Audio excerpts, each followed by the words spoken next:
Hello everyone, welcome to my channel.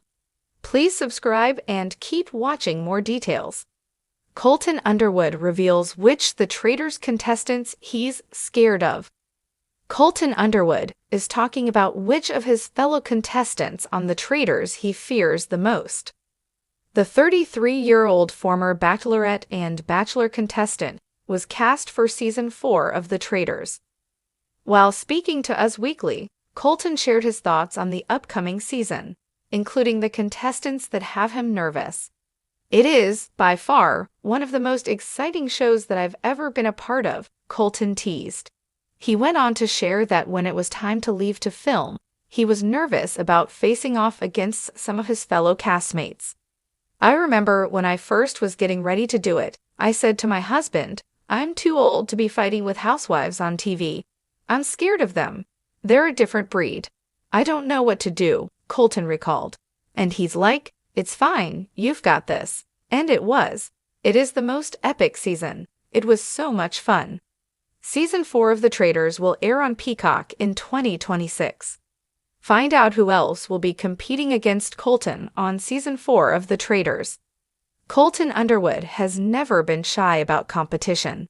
From his days on The Bachelor to his highly publicized NFL career, and now his reality TV adventures, he has shown that he thrives under pressure. But when it comes to The Traitors, a game built on lies, betrayal, and social manipulation, even a seasoned reality star like Colton admits there are players who intimidate him. In a candid conversation, he opened up about which contestants he's scared of, why deception doesn't come naturally to him, and how he thinks fans will see a new side of his personality inside the Scottish castle.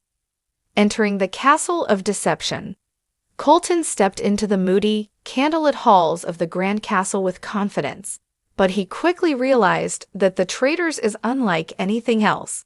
It's not just about alliances or romance like his Bachelor days. It's about survival in a game where anyone could be plotting your downfall at breakfast. Walking into the castle, you can feel the tension, Colton explained. It's not like other shows where you bond immediately.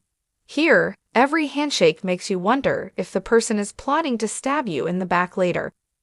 While Colton prides himself on being authentic and upfront, he admitted that he struggled with the idea of constantly questioning other people's motives. "I'm used to being vulnerable on TV, but this was different. Vulnerability could get you murdered, or worse, banished, before you even had a chance to defend yourself." The contestants who made Colton nervous. When asked who he was most scared of inside the castle, Colton didn't hesitate. He named a few contestants who stood out as dangerous players, not because of brute strength, but because of their psychological edge. The master strategist. There was one contestant who always stayed calm, never raised their voice, but somehow always controlled the conversation, Colton revealed. "Those are the people who terrify me, the ones who never show you their cards, but still convince the room to follow their lead." While he didn't drop names directly, fans speculate he was talking about a reality veteran with years of competition show experience. Colton admitted he often second-guessed himself when debating against this player. "I'd walk away from a conversation thinking, wait, did I just agree to something that could ruin my game?" Charmer. That's Colton also confessed to being unsettled by contestants who had a natural charisma. "There was someone in the castle who could talk their way out of anything. Even when I knew they were lying, I found myself nodding along like, yeah, that makes sense." That kind of charm is dangerous in a game built on manipulation. For a man who spent his Bachelor season navigating charm and attraction, Colton found it ironic to be disarmed by it all over again. "It felt like déjà vu, but this time, instead of handing out roses, I was trying to figure out who wanted to murder me in the game." The silent observer. Sometimes, silence is more powerful than words. Colton admitted he was wary of one contestant who barely spoke at group discussions. "They just sat there, watching, listening, and smiling. And you know what? That freaked me out more than anything." Silence can be terrifying because it means they're storing information, waiting for the perfect moment to use it. Colton described the silent players as human notebooks, absorbing everything while keeping their own motives hidden.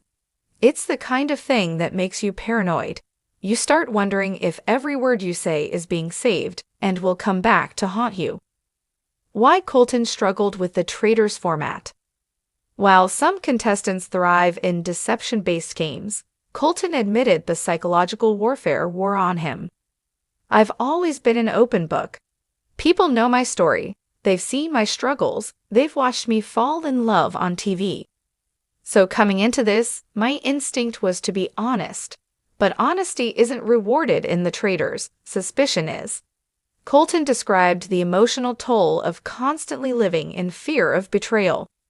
You go to bed thinking you're safe, then you wake up and someone you trusted is gone.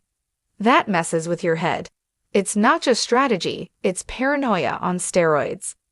Despite his anxieties, Colton also saw the game as an opportunity for growth. I had to learn to read people in ways I never had before. You start noticing micro-expressions, small hesitations in speech. It's almost like playing detective, except the detective can be murdered at any time. Lessons Colton took from the castle.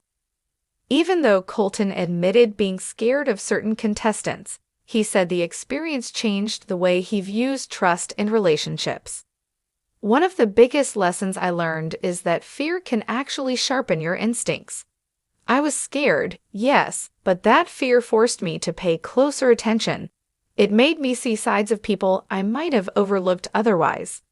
He also acknowledged that fear is not always a weakness.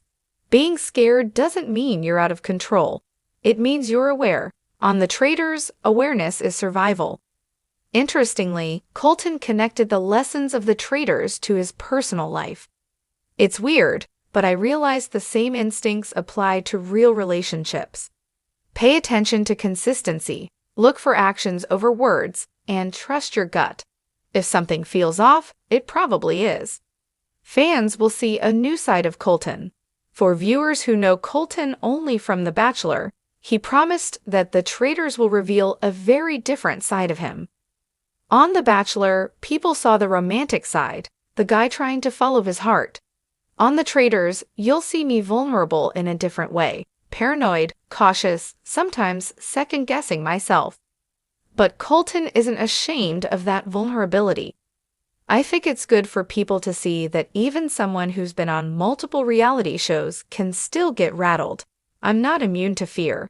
I don't want to be seen as perfect. I want to be seen as human. Looking ahead. When asked if he'd play the Traitors again, Colton laughed. Part of me says no way, because it's exhausting. But another part of me says yes, because it's addictive. Once you've played a game like that, it's hard to walk away. He hinted that if he returned, he'd be more strategic from the start. The first time, I leaned too much on being honest. Next time, I try to blend in more. Sometimes survival isn't about being the loudest voice, it's about being the quietest one. Until then, Colton is content knowing he faced his fears and survived one of reality TV's most cutthroat games. I might have been scared of certain contestants, but I never let that fear paralyze me. At the end of the day, fear can push you to fight harder, and in a game like the Traitors, that's the only way to stay alive.